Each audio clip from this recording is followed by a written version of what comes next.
업자가 아닙니다. 정보를 신속하고 정확하게 정보를 전달하면서 객관성 무주택자들은 서두르지 마세요. 기회가 분명히 옵니다. 그 기회는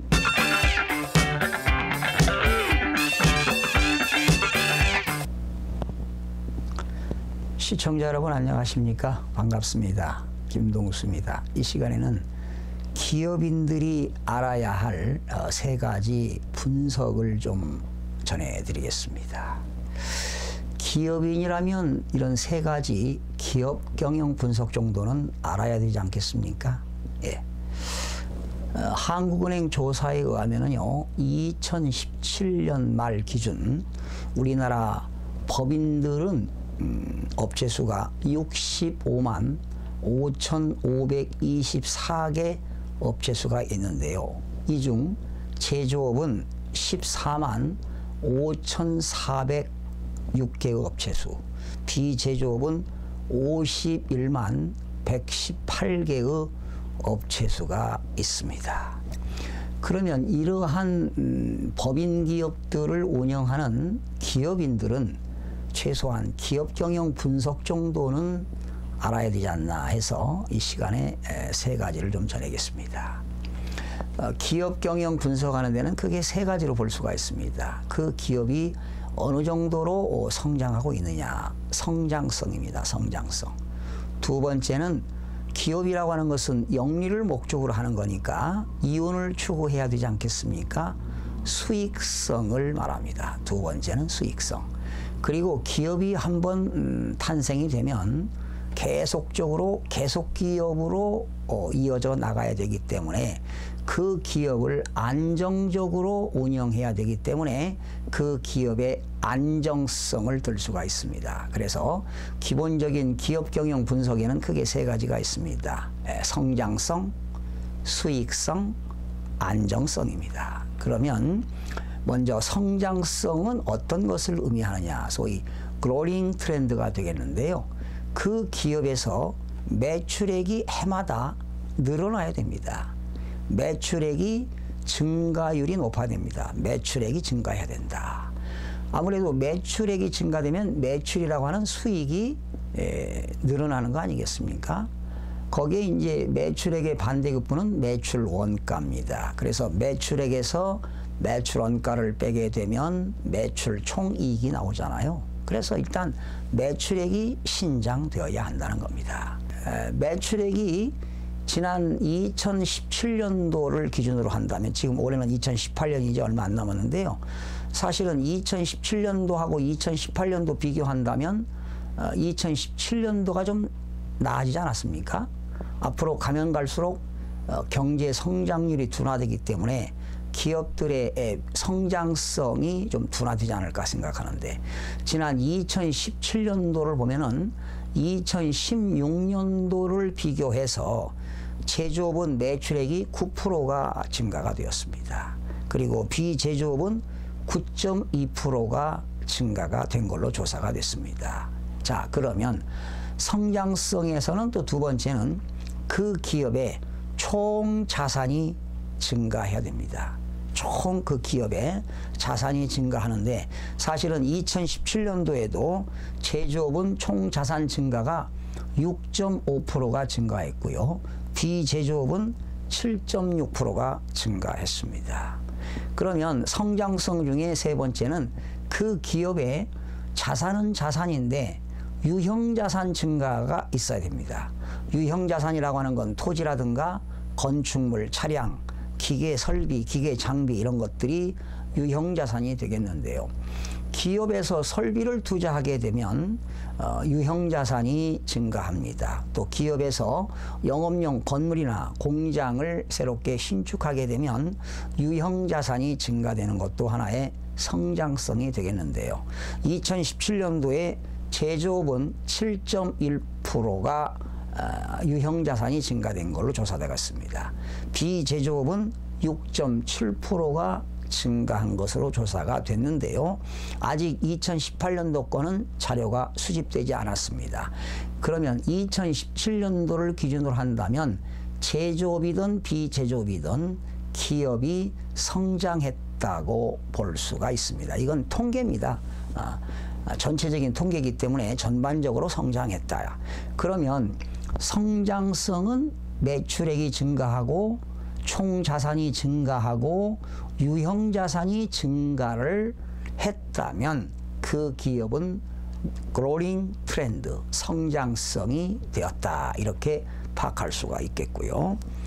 자, 그래서 2017년도에는 매출액이 지난 2016년도를 기준으로 한다면 2016년도는 2.6%에서 9.2%로 총 자산 증가는 6.3%에서 2017년도에 7.6%로 유형자산 증가는 2016년도 4.4%에서 2017년도는 6.7%로 모두 전년도보다 상승했기 때문에 통계적으로 본다면 기업들이 성장성이 있었다 이렇게 보는 겁니다. 두 번째는 수익성으로 넘어갑니다. profitability라고 하는 수익성인데요. 수익성은 크게 두 가지가 되겠습니다. 매출액 대비 영업이익률이 높아야 됩니다. 예, 영업이익. 여러분 들어보세요. 매출액에서 매출원가를 빼면 매출 총이익입니다. 매출 총이익에서 판매비와 관리비를 빼게 되면 영업이익입니다. 그러면 매출액 대비 영업이익률이 높으면 높을수록 수익성이 좋다, 이렇게 건전하다 이렇게 볼 수가 있습니다. 그러면 매출액 대비 영업이익률은 매출액분의 영업이익 곱하기 100을 하게 되면 매출액 대비 영업이익률 퍼센테지가 나오게 됩니다. 그런데 2017년도를 기준으로 한다면 제조업은 매출액 대비 영업이익률이 7.6%가 증가됐고요. 비제조업도 6.1%가 증가가 되었습니다. 그러면 수익성의 두 번째는 매출액 대비 세전순이익률입니다. 여기서 세전이라고 하는 것은 법인들은 1년 동안 벌어들인 소득에 대해서 법인세를 신고 납부해야 되는데요. 매출액 대비 세전순이익입니다. 세금을 공제하기 전 세전순이익률은 이렇게 구합니다. 매출액분의 세전순이익, 매출액분의 세전순이익 곱하기 100 하게 되면 퍼센트가 나오는데요.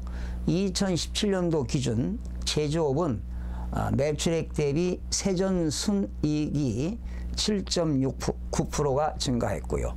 비제조업도 6.1%가 증가가 되었습니다. 그래서 2017년도는 제조업이든 비제조업이든 기업들의 수익성 구조가 아주 좋아졌다. 수익성이 높아졌다. 증가했다. 이렇게 볼 수가 있습니다. 그래서 매출액 영업이익률은 2016년도 5.4%에서 2017년도는 6.1%로 증가되었고요. 전년도보다 상승했죠. 매출액 세전순이익도 2016년도에는 4.9%에서 2017년도는 6.1%로 영업이 호조 및 영업의 수지 개선에 기인하여 전년도보다 수익성이 상승이 되었습니다.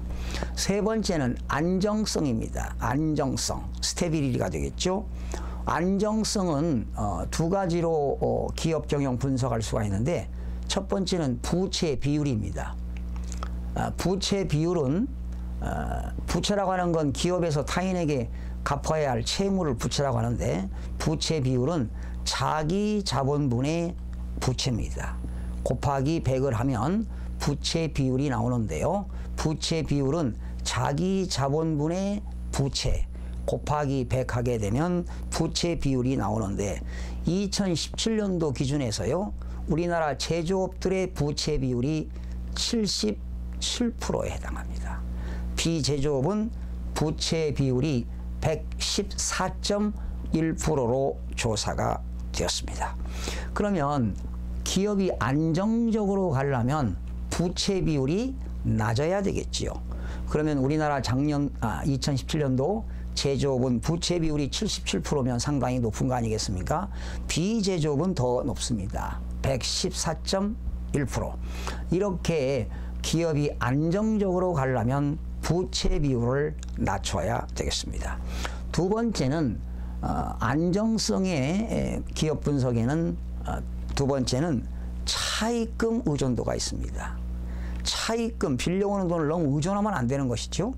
차입금 의존도는요, 총 자본분의, 자본이 아니라 총 자본입니다. 총 자본은 자본금, 자본잉여금, 이익잉여금, 그 기업의 총 자본금분의 가로 열고 차입금 플러스 회사가 사채를 발행하는 경우 있죠. 회사채입니다. 그래서 총 자본분의 차입금 플러스 회사채 곱하기 100을 하게 되면은 차입금 의존도의 비율이 나오는데요. 우리나라 그 2017년도 차입금 의존도를 보니까 제조업은 28.8%를 차입금 의존도가 나왔고요. 비제조업은 차입금 의존도가 22.7%로 조사가 됐는데요.